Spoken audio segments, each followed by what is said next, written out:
معصیت چھڑوا جاتی ہے صحبت اللہ والوں کی، اپنا رنگ دکھا جاتی ہے صحبت اللہ والوں۔ لیکن اعتماد نہیں اس زمانے میں، ایک دوسرے پہ تو اعتماد ہے ہی نہیں۔ شیخ کے بھی شیخ پہ بھی نہیں لوگ اعتماد کرتے کہ جی ہمارے کمیاں کوتاہیاں گناہ شاید حضرت دوسروں کو نہ بتا دیں۔ بھائی یہ غیبت نہیں ہوگی اگر وہ دوسروں کو بتائے گا آپ کی خامیاں؟ تو وہاں کام کا ٹھیک ہے۔ جو دکاندار اپنے مریضوں کی مرض دوسروں کو بتائے تو اس کا دکان چل جائے گی؟ کبھی ڈاکٹر بتاتے ہیں اپنے مریضوں کی بیماریاں دوسروں کو؟ بلکہ اللہ اتنا فضل فرماتے ہیں، لوگ کبیرہ گناہ ہمیں بتاتے ہیں، ہمیں بھول ہی جاتے ہیں کہ کس نے کیا بتایا۔ ہم تمہارے گناہ یاد رکھیں یا اللہ کو یاد رکھیں؟ مشائخ تو اللہ کو یاد رکھتے ہیں۔ آپ نے ایک بیماری بتائی، انہوں نے علاج بتا دیا، بات ختم، رات گئی بات گئی۔ بلکہ عام آدمی کو آپ کے گناہوں کا پتہ چلے تو آپ سے نفرت کرے گا، اوہ اتنے بڑے بلنڈر مارے۔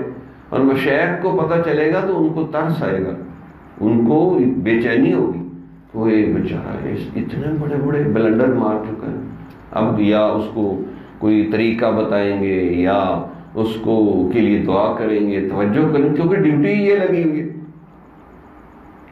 یہ تھوڑی ہے کہ عام لوگوں کی طرح نفرت کریں گے یا آپ کے گناہ کسی کو بتائیں گے۔ بھائی اس کام کے لیے تو نہیں بیٹھے نا کہ آپ کو بدنام کرے، آپ کو بے عزت کرے، آپ کی پبلک انسلٹ کرے۔ آپ کا علاج کرنے کے لیے بیٹھے ہیں، کیونکہ آپ خود تو کر نہیں رہے، نفس قابو ہی نہیں آ رہا آپ کے، تو یہ اس لیے تعلق ہوتا ہے۔ لیکن لوگ کیونکہ اعتماد نہیں کرتے، بتاتے نہیں، پھر ہم بھی کہتے ٹھیک ہے اور لمبا وقت لگاؤ۔ تو اس لیے ہم نے تو شروع میں جلدی جلدی اپنے شیخ کو بتا کے ہر چیز کی صفائی کرا لی۔ اچھا آج کل کے سالک شیخ کی نظر میں نا عزت بنانے کے چکر میں رہتے ہیں کہ میری عزت ہو، کہ میں حضرت کی نظروں میں بڑا معزز بن جاؤں۔ یہ بالکل ایسے ہی ہے جیسے کوئی مریض ڈاکٹر کو کہے جی مجھے کوئی بیماری نہیں، میں بالکل فٹ فاٹ ہوں، دوائی دے دو۔ وہ کہے گا پاگل خانے جاؤ۔ ایسے ہی ہے کہ جی میں بالکل حضرت ٹھیک ٹھاک ہوں۔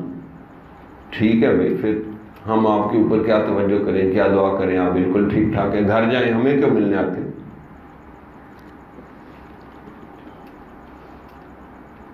یا سالکین ایک دوسرے کو سوچیں کہ یار یہ تو بڑا ہی فضول قسم کا آدمی تھا، حضرت کے ساتھ ساتھ پھر رہا۔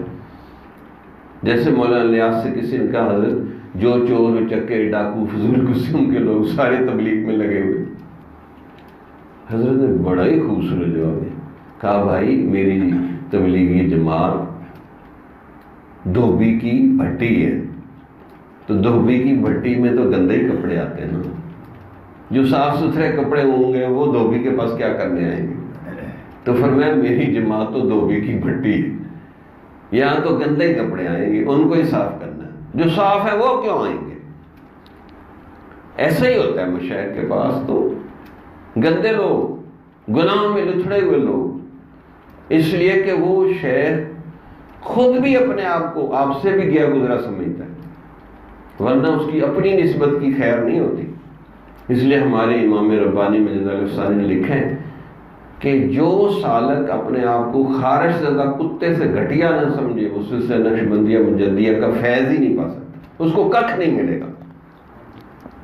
ہر وقت دل دماغ میں یہ بات ریپیٹ ہوتی رہنی چاہیے کہ میں خارش زدہ کتے سے بھی گھٹی ہوں، کہ اگر قیامت والے دن میرے نامہ اعمال اللہ نے کھول دیا تو کتا تو جہنم میں نہیں جائے گا، مجھے جہنم میں جانا پڑے گا، اور جہنم میں کتے سے اچھا سلوک ہوگا برا سلوک ہوگا؟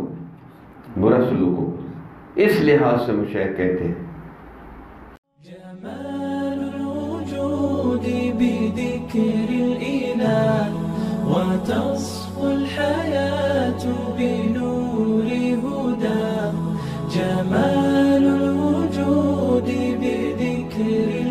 الإله وتصفو